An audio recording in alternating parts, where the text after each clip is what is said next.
One of the great things about the planning platform is that it has instructions and it has samples. So as you or your client are working through the system, you've got the ability to read the instructions or follow the samples. Now the great thing about the system is that these instructions and the samples are dynamic.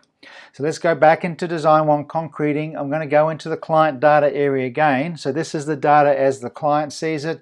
And we're going to have a look at the, say we'll pick one, let's look at the goals section. So you'll see here that we've got a goals section. Well, what do I do with this here?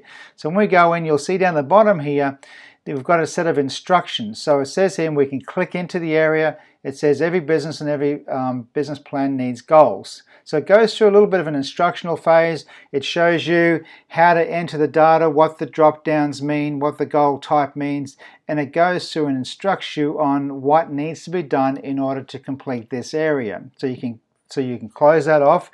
And also we've got this sample area, and it's showing you a sample of this goal being constructed. So you'll see here the goal, 108,000 in profits, that's the goal. The goal area is in money, goal type is future, and you'll see that we go through a sample of how that goal is potentially entered.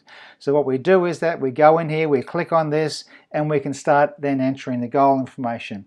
As I change my screen, so if I go across now and say let's look at the exit of the business, well, what does this mean? When I go to instructions, you'll see here that now we're talking about the exit strategy of the business and what does that mean. And we've also, when we go into the sample side of things, it's got a sample exit strategy there.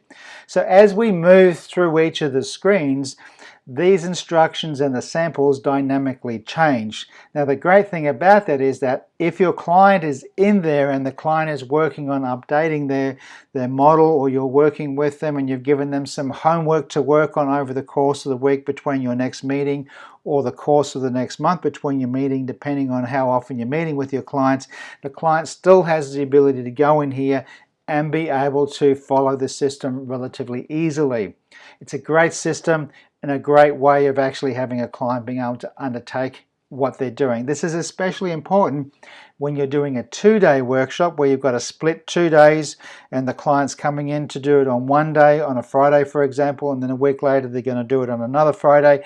As they're in the room doing this, and as you're using the PowerPoint presentation to facilitate those 2 days, the client doesn't always have to ask you about what they're doing next because they've got these little areas down the bottom here.